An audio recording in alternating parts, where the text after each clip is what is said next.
नमस्कार, स्वागत है आपका यूपी तक में। मैं हूं कुमार अभिषेक। पिछले 24 घंटे के सभी उन खबरों के साथ मैं हाजिर हूं जिसका हो सकता है आपसे सरोकार। जान लीजिए क्या है सुर्खियां। आज का यूपी में हम आपको बताएंगे कि वाराणसी में कल क्यों लग रहा है सियासी दिग्गजों का जमावड़ा। हम आपको यह भी दिखाएंगे कि लखनऊ के किस मॉल मार्ट में पुलिस वाले के साथ हुई बदतमीजी, लेकिन पुलिस वाले ने किया क्या था। यह भी जानिए कि प्रियंका गांधी की मथुरा की सभा में हंगामा मचाने वाली महिला को आखिरकार कैसे मिला है न्याय, और साथ साथ अखिलेश यादव के ड्रीम प्रोजेक्ट लायन सफारी से लायन अब किस नेता के ड्रीम प्रोजेक्ट में भेजे जा रहे हैं। चलते हैं खबरों की तरफ। 2022 का विधानसभा चुनाव, इसमें 1 साल का वक्त बचा है, लेकिन अभी से पूर्वांचल की सियासत गरमाने लगी है। कल यानी शनिवार को देश के बड़े दिग्गज नेता वाराणसी में होंगे। प्रियंका गांधी, अखिलेश यादव और साथ साथ जेपी नड्डा भी अगले 36 घंटे में वाराणसी उतर रहे हैं। इनके अलावा चंद्रशेखर रावण और धर्मेंद्र प्रधान भी वाराणसी में हैं। तो जानिए आखिर इतने बड़े दिग्गज सियासी नेताओं का अचानक वाराणसी आगमन क्यों हो रहा है। एक, संत रविदास की जयंती है। संत रविदास जिनकी जन्मस्थली वाराणसी में बीएचयू के पास है, कल उनके जन्म जयंती पर यह तमाम दिग्गज नेता वहां मत्था टेकेंगे। प्रियंका गांधी पिछले साल भी आई थी, प्रधानमंत्री आते रहे हैं, लेकिन पूर्वांचल में इस बार की सियासत सबसे ज्यादा सुर्खियों में है। सबकी निगाहें पूर्वांचल पर टिकी हैं। अखिलेश यादव पिछले 3 दिनों से पूर्वांचल के दौरे पर हैं।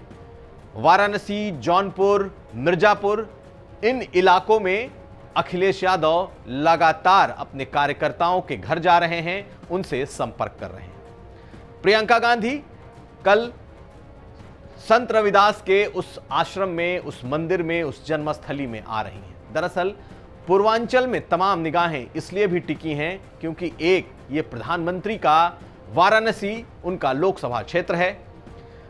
पूर्वांचल में की राजनीति वाराणसी से संचालित होती है, प्रभावित होती है, और ऐसे समय में सभी बड़े नेताओं की नजरें पूर्वांचल पर टिक गई हैं, क्योंकि सभी को यह लगता है कि अगर पूर्वांचल जीता तो शायद उत्तर प्रदेश जीत सकेंगे।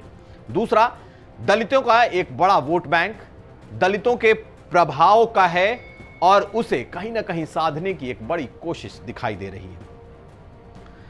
अखिलेश यादव, प्रियंका गांधी और साथ साथ चंद्रशेखर रावण, दलित वोटों पर इन तमाम लोगों की नजरें टिकी हुई हैं।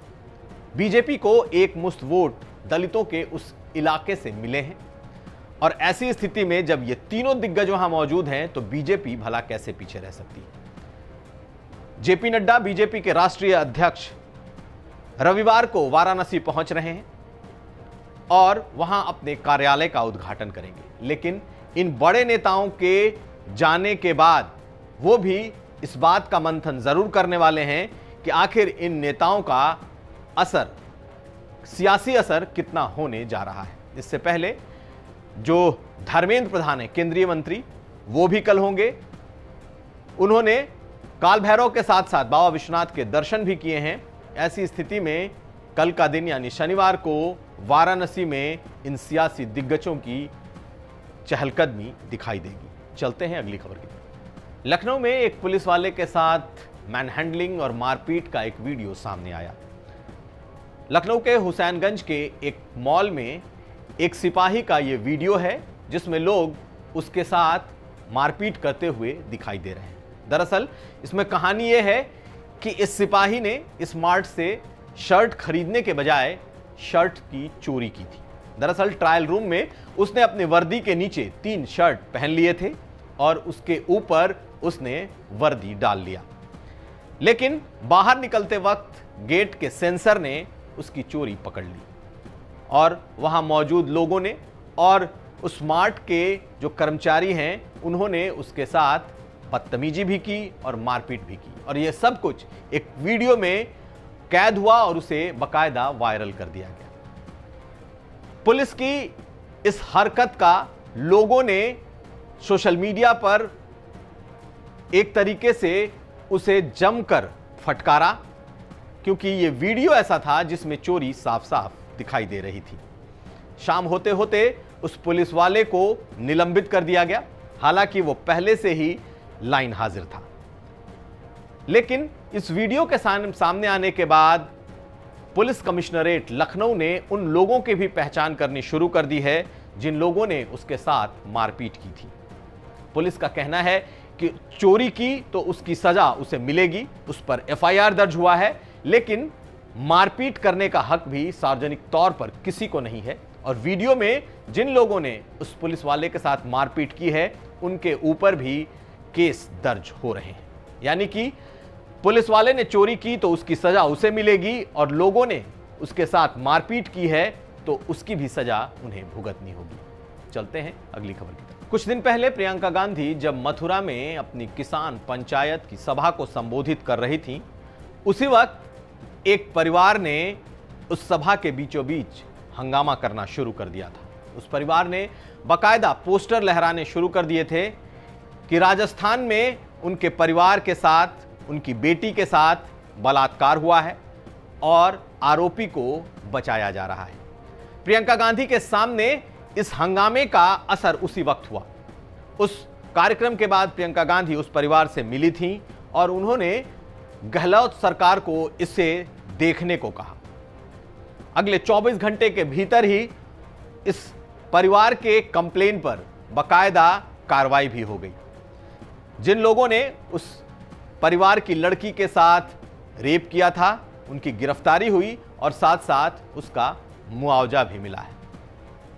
चलते हैं अगली खबर की तरफ। इटावा में अखिलेश यादव का एक ड्रीम प्रोजेक्ट है लायन सफारी। इस लायन सफारी से एक जोड़े शेर, मरियम और पटौदी, शेर और शेरनी अब योगी आदित्यनाथ के जिले गोरखपुर के प्राणी उद्यान में भेजे जा रहे हैं।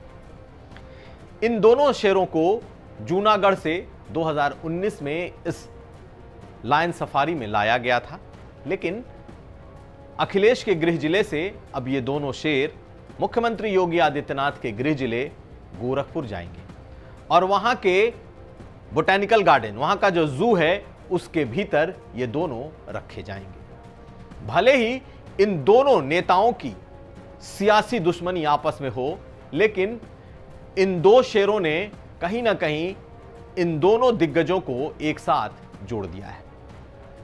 इटावा के लायन सफारी से दो शेर गोरखपुर जा रहे हैं और अब वहां के लोग इन्हें देख सकेंगे।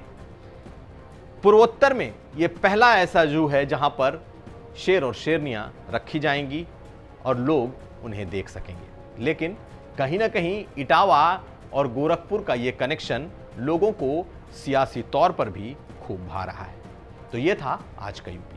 पिछले 24 घंटे के सभी अहम खबरों के साथ यह था हमारा स्पेशल न्यूज बुलेटिन। आज का यूपी हम फिर हाजिर होंगे, तब तक आप देखते रहिए यूपी तक।